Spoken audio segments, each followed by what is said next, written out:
Hello, everybody. So, recently I did a big book unhaul, which actually I've added probably like 20 more books to that I've already gotten rid of. I've decided I don't want to do another and be like, oh, I'm also getting rid of these. So, what I'm going to do today is pretty much the reason I needed to do the very big book unhaul is a book haul of the books I've collected since I think like the end of November to now. Don't remember the last time I did a haul, but it's what I've got, and there's a lot, so I guess we should get right into it. And so we're going to go with 8 Days of Luke by Diana Wynne Jones, which is a middle grade book about a kid who's goes to live with his uncles and aunts, and they don't quite like him, and he doesn't have many friends until this one vacation where he makes a friend that has supernatural powers named Luke. And I think it's going to be fun. I really, really like Diana Wynne Jones. She's just amazing. Then we have Enchanted Glass by Diana Wynne Jones, which I've already read. Um, it's about a kid. You think it's about magical glass, but that's only sort of what it's about. It's about a kid and an older gentleman who becomes his caretaker indirectly, um, teaming up to basically foil a very powerful evil fairy. That's kind of the best way to describe it. It's really fun, quick read. I really enjoyed it. Um, then we have another Diana Wynne Jones book, The Islands of Chaldea, which is about a young girl who travels these 4 islands in this nation to bring down a barrier that is cutting off one of the islands from all the other islands and saving her father, who's being held captive on that island. And I've already read it, and it was really good. She's just one of my favorite authors. Then we have 2 of her more like YA adult books. This one is Tale of Time City by Diana Wynne Jones. This is about a girl who... Okay, so there's this place called Time City, which is at the edge of time, and the people there protect the world from dangers to time and space.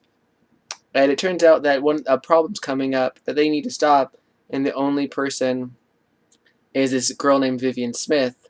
So they send time scouts to pick her up, and they happen to pick up the wrong Vivian Smith, and then hijinks ensue. I'm pretty excited to read that one. Here is Diana Wynne Jones's Fire and Hemlock. It is about a girl who has 2 sets of memories, and one she lives a normal life, and the other one she has this fantastic life. And it's her about trying to navigate which one's real or not. So that looks like it would probably be pretty good.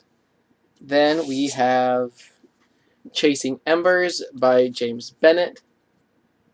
This is about a wizard living in a modern city who protects the unknown civilization from the fantasy side of life. And in the city, probably a dragon is beginning to stir under the city, and he has to stop it before it wreaks havoc on the world. We're going through this. We've only got like a lot more left. And this book probably needs no real introduction. It's the 5th season by N.K. Jemisin. It's gotten a lot of hype on BookTube, and Daniel Green recently did a book review of it, and it just seems really interesting, and I wanted to check it out. So I went ahead and got it. This is a book, Spells of Blood and Kin by Claire Humphreys. This is a book about a girl who inherits magical power and responsibility from her grandmother, and she has to try to navigate the world of trying to be somewhat normal, but having to take care of magical stuff on the side. And I'm hoping it's good. I've been on a kind of like urban fantasy kick lately. And then we have The Novice, Summer Book 1. This is about a guy who learns he can summon demons and control them. And he goes to a magical school to control that ability, and hijinks ensue. This is another YA novel, which I've actually got a few this time.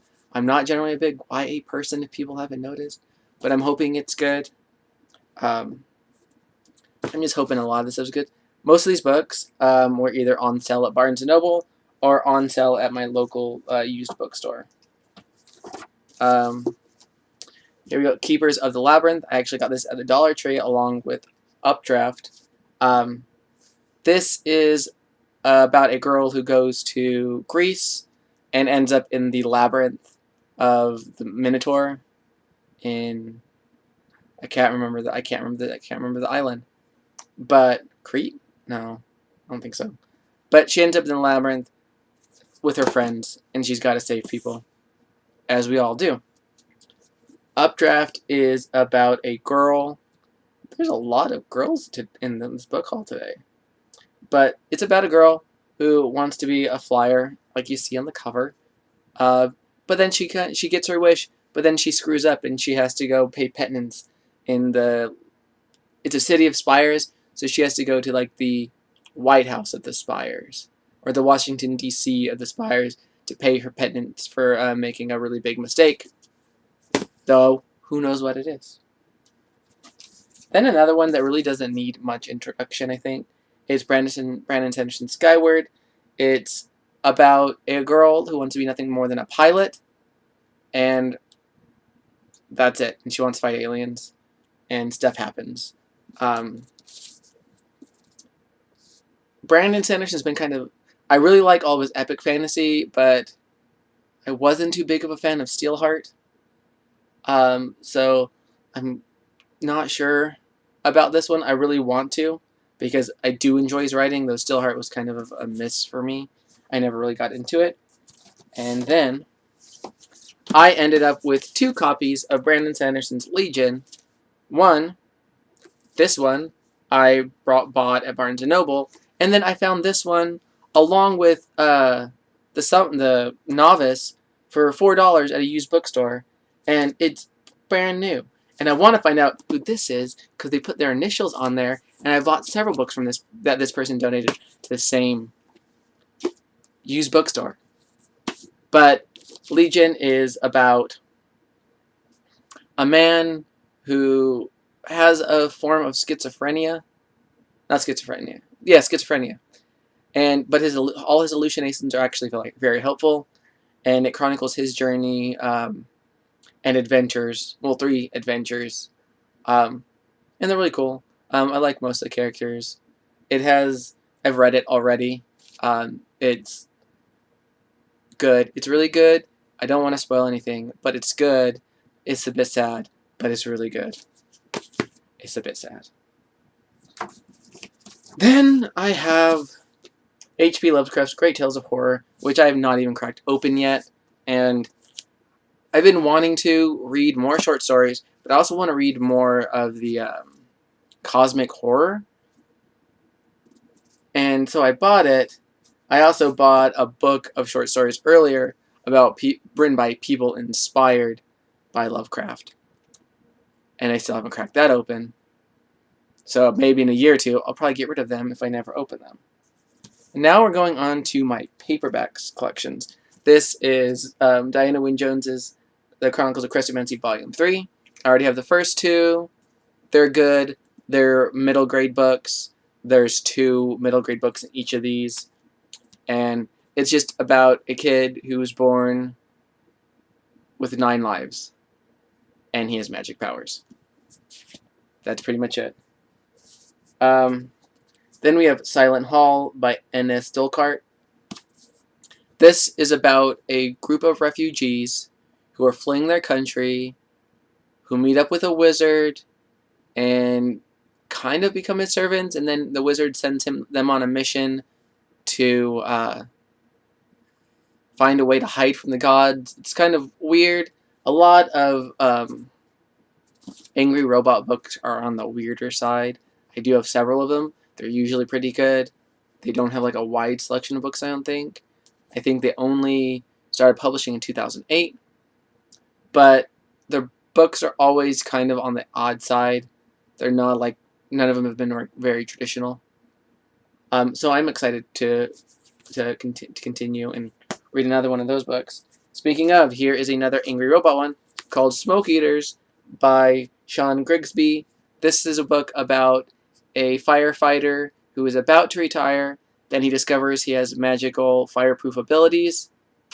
And I mean, I don't know how he didn't know that before. And he kind of gets forced to join the Smokeeaters who fight dragons. And I just think that's probably going to be super funny. I'm just hoping it's good. Then we have Terminal Alliance by Jim C. Hines. I love Jim C. Hines. He's one of my favorite authors.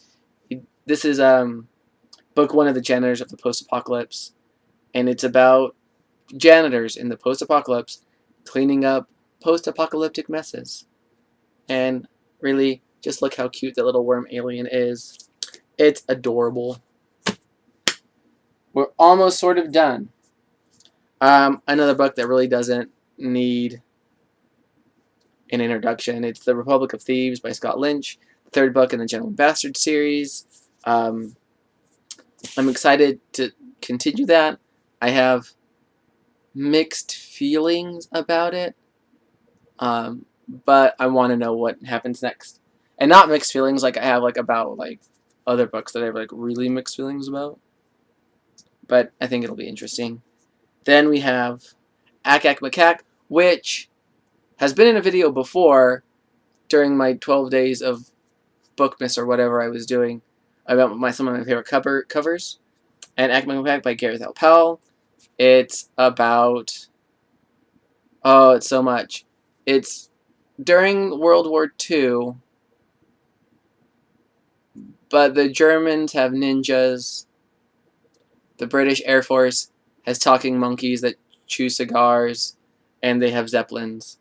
And stuff happens, and only Ack Ack Macaque can save the day. Then we have Cityborn by Edward Willett, which I'm hoping is going to be good, because it has a trope in it from the very beginning that generally can be messed up easily. It is about a classist society where the lowest rags of society are literally literally down at the bottom. And this is about a girl who falls from the very top, who falls down to the bottom, and she teams up with a local boy from the bottom tier of society, and then the guards are after them for unknown reasons. That probably doesn't sound very good. The first pages were good. I haven't finished it, but I'm hoping it continues to be good. Here's a book that was a gift that I probably will never read. It's called Arts and Entertainments. And it's supposed to be some witty novel about the modern film industry. And as you can tell, I'm not excited by it. It's whatever. I got it. I'll hold on to it out of respect. Maybe I'll try to read it. It's just not you know. I don't care. It probably sounds horrible because it was a nice gift. I mean, it's thoughtful. When people know that you like to read and they give you gifts, they don't know what you like to read, so sometimes it's kind of hit or miss. Then we have some used books that I bought just recently because I really happen to like old fantasy because, first of all, the covers alone are worth buying. If I could display all my books just cover out, I would. So we have Master of Glass, by M. Coleman Easton, and the second book in the series, which is Iskir. So, as the name would imply, Master of Glass. The magic system in these books are all based on glass. It is about a young man who's going to become a glassmaker, and therefore, magician. And I'm sure hijinks ensue. One of the things I really like about old fantasy is that the naming generally is very bad. Um, uh, One of the person's names in here is Vigen, Vigen, Vigen of Darst, and oh yeah, it's a girl and an old man. Um, so that's a girl, not a boy, and an old man, and they make me laugh. If you've watched my videos before and you've heard me talk of, oh, where is it? Because it is amazing. Oh, right here. So, Rajan is amazing. It is one of the worst written things I have ever read, and it's amazing. And I could really go on about it because it is so bad that it is good. Because it's bad in the way that it's written, but not necessarily the story. I'm not really sure how to describe that. There are certain things that are bad, that are just bad and not enjoyable. The movie Chronicle, for me, was just, there was nothing enjoyable about that movie. And a lot of people loved it. A lot of people don't think it's bad. Maybe that's the wrong thing. Napoleon Dynamite is a bad movie, period. There may be enjoyable things about it, but still, it is not a good movie.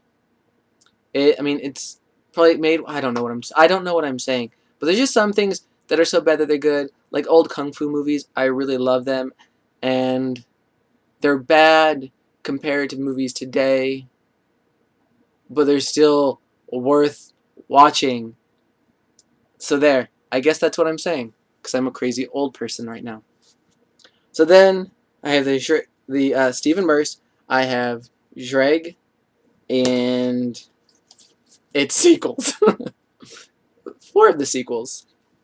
Because I'm a crazy person. And because I suddenly have a lot of space on my shelves. And I'm like, and plus, I turned the books in. And I had a lot of store credit. I think I have like $60, 60 something dollars now of store credit there. And I was like, I can buy all these things. And it's half price. And then I did. But these books are about a man who bonds a poisonous dragon to get superpowers, and he kills things. And I've read this one before, long ago, like, we're talking about, okay, I'm 30, so this would have been 15 years ago. So I'm interested in if it holds up. I'm hoping it does, because a lot of the books that I read when I was younger, except for maybe Dragonlance, have held up, because they're not like elves, because most of the ones that I did read, they were like elves, and there weren't many elves and stuff in it, which is something. I hate elves. I really hate elves so much. Okay, and then the Phoenix Guards, which is also by Stephen Burst. It is set several hundred years before the Vlad Talo series, the J-Reg series. And it's called the Phoenix Guards. I love phoenixes. They're one of my favorite mythical animals. And then there was something that I forgot I had, and I'm going to look really weird doing that real quick. Okay, so I finished out my collection of I think it's called Winterlands. There are a series of books. This is where is it? These two are the ones I just got. I didn't even know that this 4th one existed. But it's Night of the Demon Queen and Dragonstar by Barbara Hambly. She wrote a book called Dragon's Bane, which is about a 38-ish, 37-year-old woman who is a fledgling sorcerer, and her husband, who is the world's last dragon slayer, and them teaming up to go after a dragon. And it's a really interesting book because of the dynamic of the the Jenny, who is the main character, and she's an amazing character. She's kind of... I'm not going to go into spoilers. I'll actually talk about that video another day, but Dragon's Bane is an amazing book. I'm rereading right now because I got these, and I just want to finish the series, if this is the end of the series. And I'm hoping it is, but I'm hoping it's not, kind of, because I want to know it. I'm just hoping that these ones are as good as the first two. That's it. I'm done. So that was my book haul. I still have space on my shelves, which is a good thing, considering a lot of the books that I bought are bigger books and they're not like tiny little paperbacks. This has probably been a hot mess. That's kind of my life. Here we are. I'm also filming this late at night, and I've been working 6 days in a row for a week now, and this is my only day off, and I'm tired, and I'm old, and I'm just tired and old, and I've been eating a lot of chocolate covered marshmallows. It's my life. So I'll see you guys later. Bye.